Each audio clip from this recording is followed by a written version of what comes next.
to Coffee Break with Rachel V. Hill, taking a daily look at the biggest stories in Denver sports and interacting live with you, the Coffee Break fam. So sit back, relax, grab a cup of joe, and enjoy your coffee break. Here's your host, Rachel V. Hill.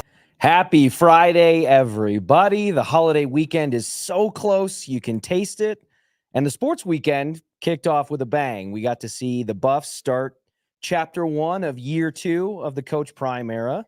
And to discuss that, there's no better person I could have sitting next to me as I fill in for Rachel V. Hill than the one and only James Marilat. What's up, Richie? How are you, James? I am great. I'm much better than I would have been had the Buffs blown that game last night, which I was getting nervous in the final minute or so. I'm glad that you said that because I feel the same way. My first question to you was going to be, I used a word on the graphic you can see on the screen there, but if you were to summarize last night's game, it would be the Buffs blanked the Bison. Is it beat them? Is it?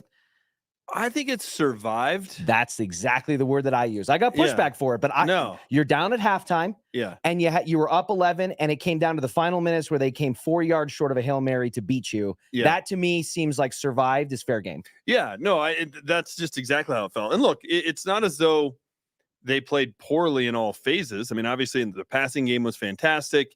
The interception in the end zone kind of changes the dynamic of that game. Yeah. It's a fluky play. Yeah. But if you go from like their final minute of the first half, when they get the ball at the 2-yard line and go all the way down and kick a short field goal, to the second half until the end when North Dakota State scored, they dominated for a solid, 30 minutes of that game, half of that game.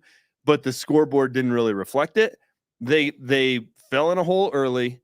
They shot themselves in the foot enough to let the Bison hang around, and they had to survive it. Look, a win's a win, right? There's no such thing as style points, but when you don't cover at home, and it was, somewhere between 8.5 and 11.5, depending on when you got it. As someone who looked at it at 5:59, it closed at 11.5. Yeah, and so they had a chance to cover that number.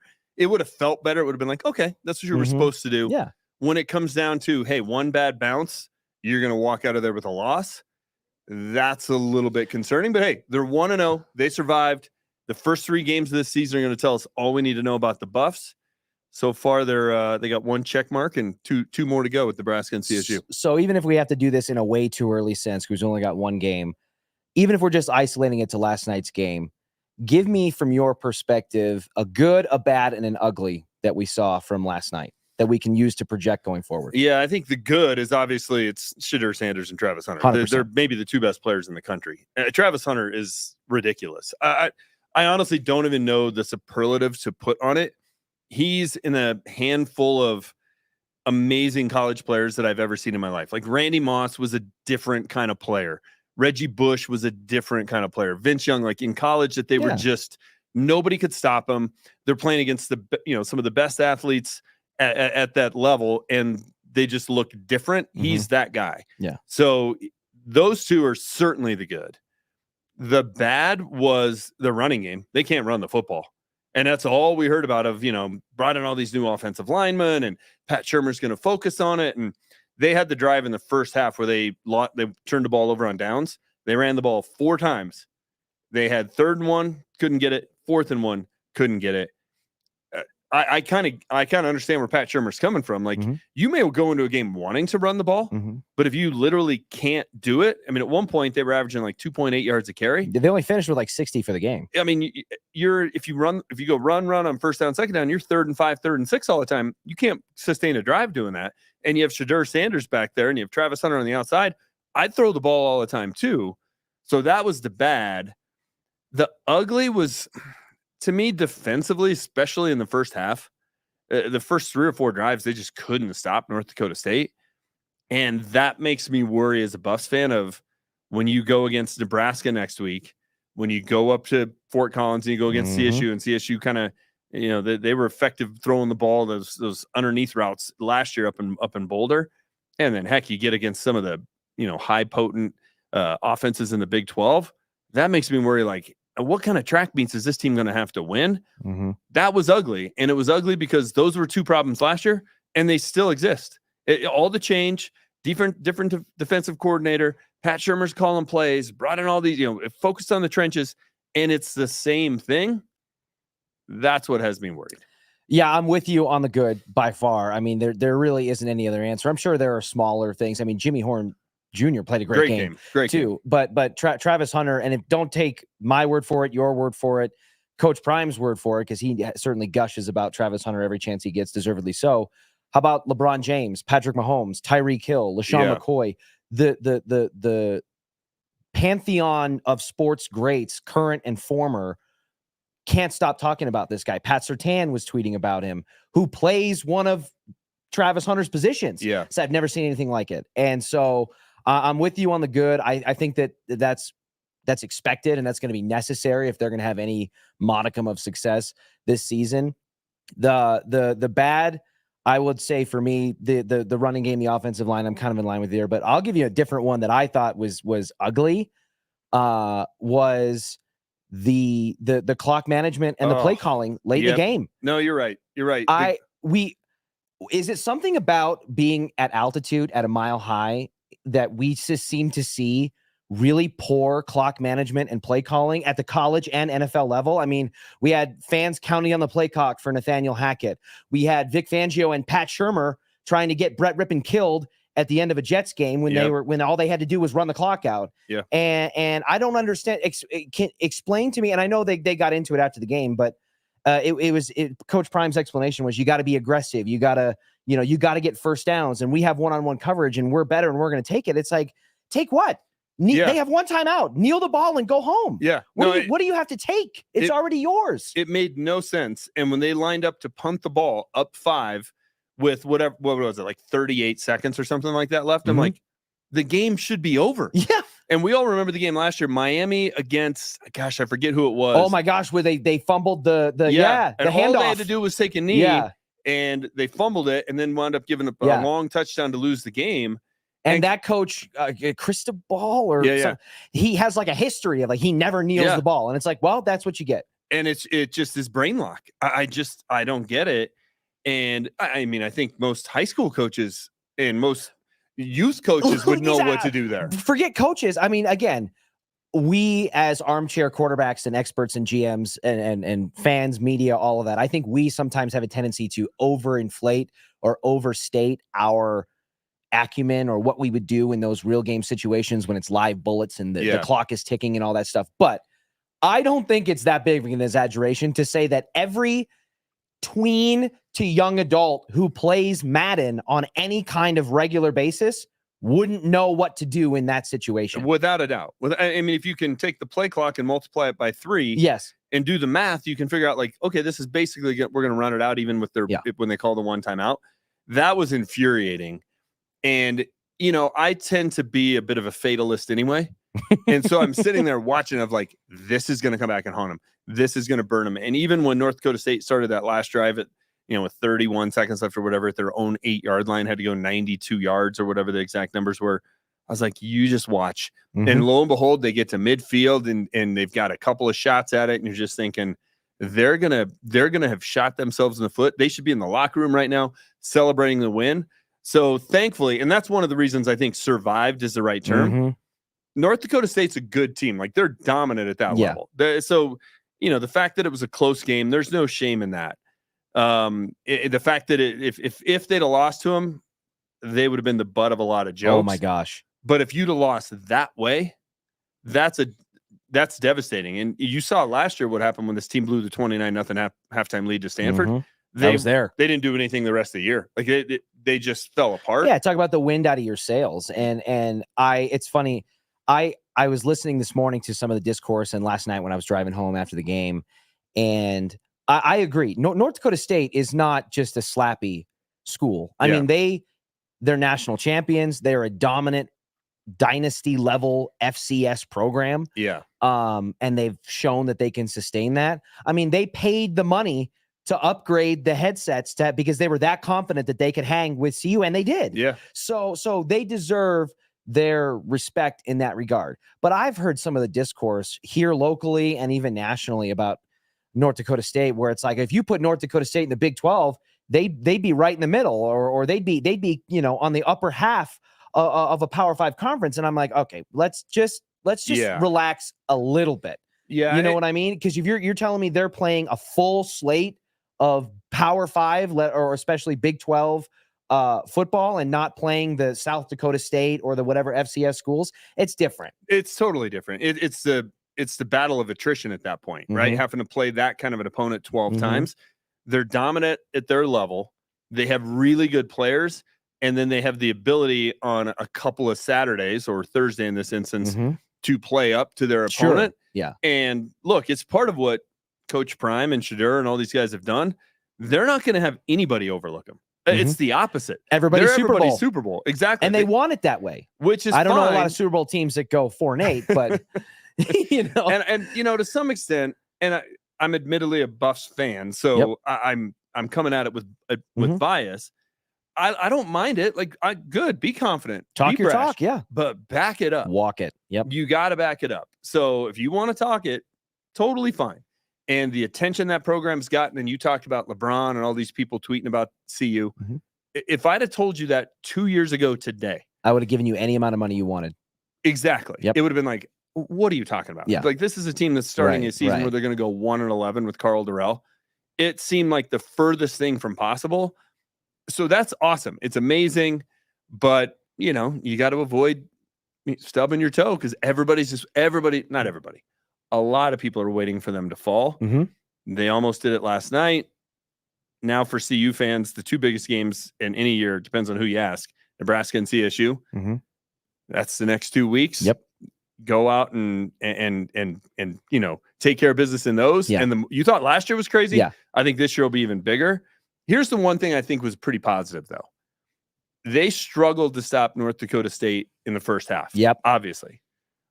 Second half, they gave up one drive, one score. Yeah. So they did make the adjustments at halftime, and they were pretty dominant, even though the score didn't indicate it because of the interception in the end zone.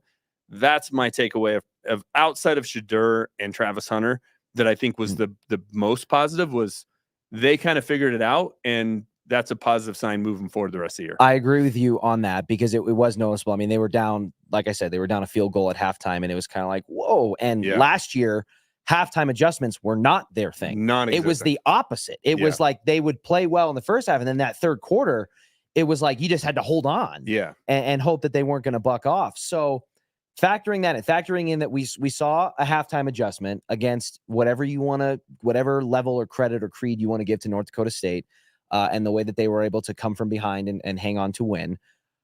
They have the same two week 2 and week 3 opponents that they had last year. Yep. Right.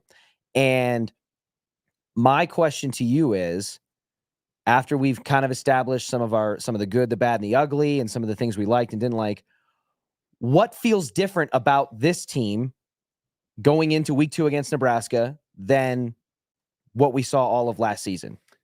What feels different, for better or worse? A lot feels the same. So I get where you're coming with the question. The adjustments they made, that does feel different. And I'm not giving them a free pass, but we'll see this next week, even in the NFL. Week 1 always has some quirky result where you're like, we'll look Florida back State at the end of the year. goes down in Ireland. And in college football, it's even more. High school level, it's the same thing. Like week 1 is a crapshoot. College football, when you don't play preseason games, you have no idea. So they're coming out there. They don't really know much about their own team. You probably know something about North Dakota State because you can watch old film, but still, it's a new team. That's a little bit of like, who knows what you're running into. You'll get a chance to watch Nebraska play this week. You'll get a chance to watch CSU play 2 games. You'll know something about your team. So what is the game plan going to be? And can you be better defensively up in Lincoln next week, especially in the first half, than you were against North Dakota State? If they play like that in Nebraska, they're going to get blown out. I was just going to say that I spent a lot of time in Big Ten country watching Big Ten football, rooting for Big Ten football. I was stunned, for the record, of the result of the game last year. It was close in the first half. It was kind of a back and forth. And then in the second half, CU just ran away with it. Yeah. And I'm not the biggest Matt Rule fan, but he's a respectable college coach for sure. At the NFL level, it was a disaster. No, but what he did at Baylor was pretty amazing. Yeah. So he's going to get that program turned around. I was thinking, I was thinking of going into last night, and then even in the wake of their first game, I think they caught Nebraska slipping last year. Yeah. And everything was going right for them and everything was going wrong the other way. That quarterback for Nebraska was turning the ball over all the time. Yep. And they were a mess. Now they've got Mini Mahomes in there and they look sharper. And I think that I agree with you. I think this is going to be a dogfight like a lot of Big Ten games can be. And if they can't establish some kind of run game, I don't think you can rely on Shedeur to throw for 450 and throw you out of it. You can't. And look, last year, and Oregon's a team this year, even without Bo Nix, that has a chance to win the national championship. Like that team is loaded. But we saw a year ago when they went up to Eugene, not only were they facing a really good team, and Nebraska's not that by any means. No. But that was a hostile environment. The people in Eugene were ready for the Buffs. They were all over their case. They were tired of hearing all the hype. It's going to be rowdy in Lincoln. Like my son's a freshman at CU. He's making the pilgrimage out to Lincoln. I'm like, you're walking into the Hornets nest, dude. Like that is, we've been there for a lot of games. Such a great environment to be in. But it is going to be hostile. And up at CSU, listen, this isn't my normal dig on Rams fans. They care about one game a year. Mm-hmm. They really, that's it. Mm-hmm. So they're going to come out of the woodwork. They're going to be Puxatawny Phil and show up, and that's going to be hostile too. So look, it's going to be fun. It's going to be fascinating. It's going to be great to watch. But there's a chance they could get boat raced in Lincoln if they play, especially in the first half like they did last night. Well, I'll say this. I think that we saw some evidence that a lot of things did look the same in this first game as they did last year, especially on the positive side. I think there was a inkling or a hint that they may have learned some things from last year with those halftime adjustments and being able to really kind of close down in the second half.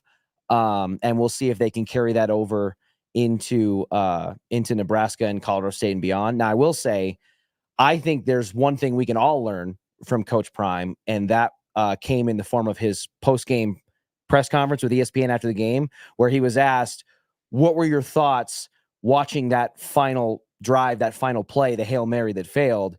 And he said, you don't want to know. And then he followed it up. He said, I don't use profanity, but I was thinking it. And I think that is something we can all probably, I know I personally will raise my hand, can probably be better at. But if you want to draw profanity from the masses in Broncos country, it's pretty simple. All you have to do is bring up the concept of potentially moving the stadium out of downtown. And we got a little bit of an inkling of that because the Broncos had their groundbreaking ceremony for the new training camp facility yesterday. We got to see Greg Penner and Sean Payton, George Payton, the ownership group there kind of do. I love when they do the play sandbox thing. It's so funny to me. It's like they had to custom build that, and it's not even dirt it's just, I don't know. It's cute, whatever. But they had the groundbreaking ceremony. But the juiciest stuff actually came from Greg Penner when he was asked about the concept of the new stadium, because yes, they're building this $175 million renovation. It's 205,000 square feet. It actually looks amazing. If you take a look at the rendering, I mean, that looks unrecognizable to what is there now. It's incredible. And I think the biggest detail that I took from this, outside of all the cool stuff that they're going to put there, is that it would wave bye-bye to the berm. The berm would be flattened and then moved and built on the other side of the field. So a pretty historic part of Broncos training camp, since it's been here and moved south, would be gone. How does somebody like you, who's been in this town for decades, feel about that? Are you nostalgic at all about it? Or? No, and it really, Richie, it goes back even further than that. When they practiced, or when they had training camp up in Greeley, there was a grass hill that you would go up there and watch scrimmages and stuff like that back when they would have 6-week training camp. So like sitting on the hill has been a thing for decades with the Broncos. It's time to turn the page. It's time to move on. It's time to improve and have a better experience. The stuff that they're doing down at Broncos Park, powered by Common Spirit, correct, is pretty amazing. Like, yes. Part of it is it's like college football, right? You got to keep up with the Joneses. You got to be ahead of the Joneses from a recruiting standpoint with free agents and things like that. So I think it's great. And I am in favor of wrecking balling that stadium and moving it somewhere. I was just going to say, you couldn't have teed it up anymore, because you said it's time to move on, to innovate. to keep up with the Joneses and all that. And all of that lends toward, if we feel that way about the berm and training camp and all that traditional core part of the Broncos experience, why does that not roll over into building the new stadium somewhere else? And Greg Penner, he didn't come out and say that's what we're doing, but when he was asked about it, he said something to the effect of, "Oh yeah, we're looking at all kinds of different options to renovate the area we have now and other locations that that we can move it to potentially and look to expand upon it." That, and you can get into the semantics of, well, he ended with that or he was more emphatic when he said that. I'm not even trying to do that. Because you don't have to do that, because the second you even bring up moving it outside of that little corner there by Colfax, it's DEFCON 1. And I don't really understand why. I don't either. It's listen, I do not like the current stadium. I compare it to, it's the NFL version of New Comiskey Park. New Comiskey Park was the last stadium built before Camden Yards. And after Camden Yards, most of the baseball stadiums have been really cool, including Coors Field. They got like the retro feel. The Empower Field is like that, right? Since then, there's been Jerry's World, there's the Bird's Nest down in Atlanta, there's SoFi, there's Allegiant in Vegas. Like, there's all these really cool stadiums, and the Broncos is sort of like, they tried too hard to keep the tradition and keep it like old Mile High. It's like, just build a new place, and it's dated. It was not the right concept. It wasn't forward thinking. They need to do a dome so they can have a Super Bowl and a Final Four and all that kind of stuff. Start over, start from scratch, come up with something new, and have the coolest thing that everybody else is trying to catch up with.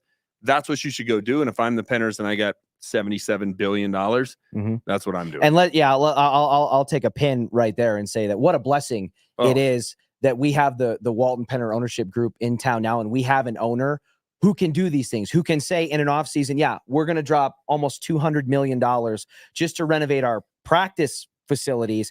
Oh, and it's going to be done by 2026. This isn't going to be like the 405 or the constant traffic on I-25 where it's just like every morning I'm getting up, and this is like, no, we're going to do it. It's going to be timely and it's going to be awesome. Yeah. And so my take on the stadium is, I agree with you. I think that it's in a bad spot. There's nothing around it but like greasy industrial railroad tracks and kind of run down businesses and bars on the other side of Colfax or whatever that is right there. And if you got to walk, through this weird tunnel maze to get to it. Now, the park surrounding the area where they have like the Hall of Fame bus and some of that stuff, that's fine. I'm fine with that, but this is coming from somebody who loves the sun, the weather, being out in the elements, all that stuff. I don't care. I don't care about, the home field advantage of playing in the snow at a mile high and all that. Is just win the game. Just, you know what I mean? Like, and it's, look back to the playoff loss to Baltimore. How much has that home field advantage helped them in the last decade? Right. They suck. And do a retractable roof. If you want to keep it open when it's snowing, keep it open. If you've got Peyton Manning and it's 8 below against Baltimore in a playoff game, you close that sucker. Because if they do that the Raheem Moore play doesn't have, they don't lose that game. Correct. So they don't lose that game. Give yourself that option of, look, I've sat outside and watched many a Bronco game in cold weather and with snow and all the rest of it. Like, I get it, the nostalgia of that. But if you told me I could just walk in there and it's 72 degrees and I can dress like this to go get a beer and a hot dog in December, sign me up. I was going to say, because it's one thing in December, but even earlier in that, in the fall, or when you're talking about the multi-use purpose of the stadium in the summertime for concerts and things, like all the fun things that stadium gets used for. I've been to several concerts there this summer, and I went to several Broncos games last fall, sitting up in the upper level with the real Broncos fans. It's hot. And all I want is shade. Yeah. All I want. All you want is shade. So it's hot, and then there's a lightning delay. Yes. Like, that's the two things that are going to happen in August. So I don't understand it. I shouldn't say I don't understand it. I understand on the surface level, the nostalgia or the visual, the aesthetic desire to have all the teams playing in a downtown centralized location. But the reality is, in my opinion, if doing that costs you potentially renovating or upgrading to the best quality stadium that you can have, or it hinders the developments you can do around it, and you're kind of pigeonholed into being less than, That goes against everything the NFL is. The NFL is the machine. They're bigger, they're better, they're stronger, they're always ahead of the curve.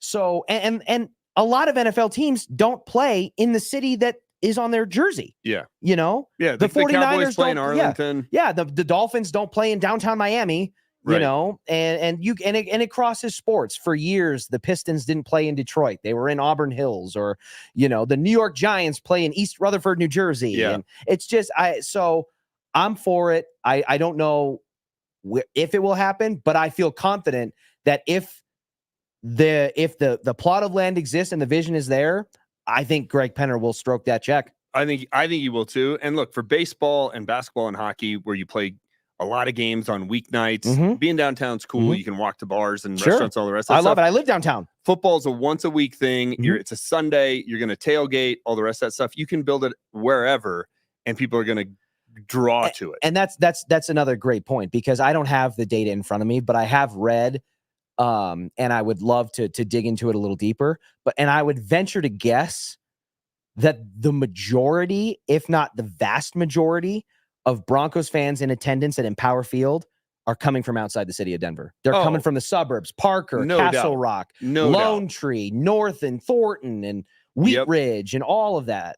So moving it would just make it closer to some and a little bit further away from others, which it already is. You know, you're kind of just moving the pin on the map to a different part inside the same circle. Yeah, the number of people who can get to that stadium within 5 or 10 minutes on a game day has to be a very small percentage. So I don't think it's going to impact that at all. We did get a little tidbit of Broncos related news in the hours leading up to the CU game last night that I thought was interesting.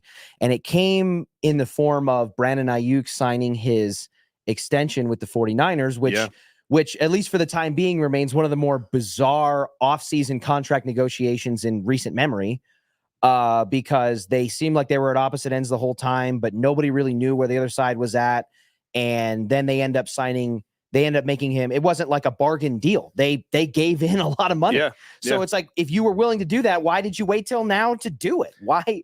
Well, because the news was that they tried to trade for Courtland Sutton. Correct. And then if they'd have got Courtland Sutton, they would have then traded Brandon Aiyuk. Yep. So they were looking for another number 2 receiver. I was going to say, so do you think it was less about keeping Aiyuk and more about they just couldn't find a viable replacement for him in that offense? They're in a Super Bowl window. Yeah. So they were like, look, we couldn't find somebody else to fill this role. Let's spend the $30 million and not waste a year and not waste our Super Bowl window. So the triangle was the 49ers would send Aiyuk to Pittsburgh. And in exchange, they would give a 3rd-round pick to the Broncos for Courtland Sutton. Correct. And that's the only way they would do it. So there wasn't a direct transaction between Pittsburgh and Denver, to my knowledge, but San Fran was willing to deal 2 different things to 2 different parties in order to fill that hole and make it whole. So the 49ers, as you said, are in a Super Bowl window. They viewed Courtland Sutton as a viable replacement for a team in a Super Bowl window to Brandon Aiyuk, who, without looking on Pro Football Reference, my hunch is had a comparable, if not better in some aspects, maybe not in touchdowns, season than Courtland Sutton. Do you view Courtland Sutton as a viable wide receiver 2 for a team in a Super Bowl window? Sure, but he's not Brandon Aiyuk. Right. He's not. Brandon Ayuk's a number 1 receiver that's just playing the 2 because who happens to be on a team with George Kittle and Deebo Samuel. Yeah. And Christian McCaffrey. Like, he's the 4th best weapon on that team. On most teams, he'd be number 1. Yeah, he'd definitely be number 1 in Denver. Courtland Sutton's number 1 here. Most teams in the NFL, he would not be. So I think San Francisco would have taken a step backward there. It does tell me, though. But they wouldn't have had to pay $70 million guaranteed and 120 over 4 years. It does tell me, though, the Broncos do think they can win now. Because it would have been very easy to take the 3rd-round pick, keep Tim Patrick, and send Courtland Sutton to San Francisco. So to me, that's giving Bo Nix kind of the same type of wide receiver room that he has now to work with. If Tim Patrick, and he was healthy throughout training camp and the preseason, is it that big of a downgrade from Courtland Sutton? I don't think so. I really don't. So it surprises me that San Francisco looked at him that way. I just don't think Courtland Sutton's that type of wideout. I really don't. I don't think he's in the same class as Brandon Aiyuk. I don't either. And the logical question for that is would you have done a deal for Courtland Sutton for a 3rd-round pick yesterday? Yeah. You would have done it? Well, once you moved on from Tim Patrick, no. But if this was before final cutdowns, I would have done it. They had enough other options in that wide receiver room that they could have filled the void, and I would have taken the 3rd round pick. I'm not gonna hate on you too much because I don't know that you'll get an offer for Courtland Sutton that's better than a 3rd round pick, even a later 3rd round pick like San Fran's would be. You see some of the guys that get traded, and it's always for like a 6th and a 7th, conditional 7th, and or a pick swap, a late day 3 pick, a day 2 pick, a premium pick. I would have taken that in a heartbeat. Yeah. Well, I think it would have been the discourse, the pushback on my end would have been primarily coming from the fact that like Courtland Sutton was the established wide receiver 1 and you're going to elevate Bo Nix. And if you'd done it before cutdown day, even if you'd done it before cutdown day, you'd have let Courtland Sutton and Bo Nix develop chemistry with Courtland Sutton all the way through training camp and establish him as your number 1 wide receiver and then deal him for a guy that you'd have to restart. All of that is as if Bo Nix doesn't have enough on his plate. That would have been my pushback. But from a value standpoint, a 3rd round pick for Courtland Sutton, they were going to get a 3rd round pick for Jerry Jeudy, who's way better or way younger and way more athletic as a route runner than Courtland Sutton is at this point in his career. And Bo Nix did a lot of good things in the preseason. He seemed to have more of a chemistry with Tim Patrick than he did Courtland Sutton, though. Like, I get what you're saying. Yeah. And training camp and all the rest of it. But like, I will say this, I think it's fair. And I think this is clearly the determination that Sean came to, because I don't think you cut him if you're not very confident about this. I don't think they trusted his health. I don't think they said, hey, this guy hasn't played football in 2 years. He's not going to be the same guy he was 2 years ago, and all of that. Because I agree with you. I think that Tim Patrick definitely served the role that Devon Vele is now going to end up serving. Yeah. They're like carbon copies of each other. But I'll give Sutton credit for this. Watching him out there at training camp every day, Sutton's a man. He is a big-bodied wide receiver. He clearly developed chemistry with Russ, who seems to have been way more erratic throwing the football and was much more limited in the areas that he could throw it. So my hope is that Sean Payton agrees with that and that Bo Nix can have a little bit of a safety valve or a deep ball connection, if that's the way it manifests like it did with Russ most of the time. But yeah, I was intrigued, and I did chuckle a little bit that in an indirect way, Sean Payton got to jab Russell Wilson one more time. It's like, oh yeah, you want to get this wide receiver that's going to help you with your new team? Guess what? Pass. Man, you put Brandon Aiyuk on the Steelers and you get Pickens, like they got some weapons out there. They did, even with as inconsistent a quarterback play as the Broncos have had for as many years as they've had it.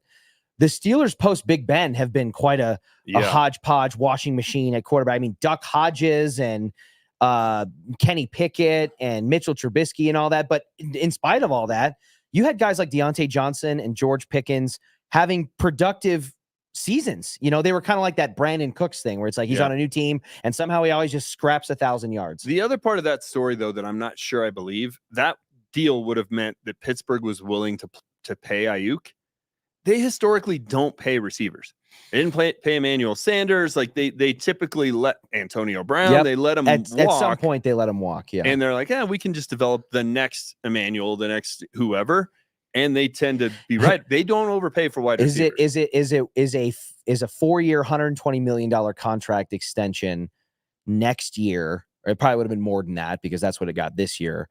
Do you think that's worth it enough for Mike Tomlin if he thinks it will help him secure his never had a losing season in his career? Maybe. And they're also paying $1 million for their starting quarterback, right? Which allows you to do some other things. And neither of those guys will probably.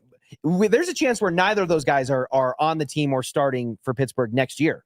Oh, Russ will be there. They have maybe, and we definitely, barring any kind of catastrophic injury or some kind of freak thing, we're going to see him here in week 2. And so it'll be interesting to see how it plays out. We are counting down the days. We are a little over a week away from the true beginning of the Bo Nix era. So there's going to be plenty to talk about between now and then. We'll keep it all locked here for you. Denver Sports 104.3 The Fan, denversports.com, all of our socials. Be sure to check it out. Until then, we'll see you next week.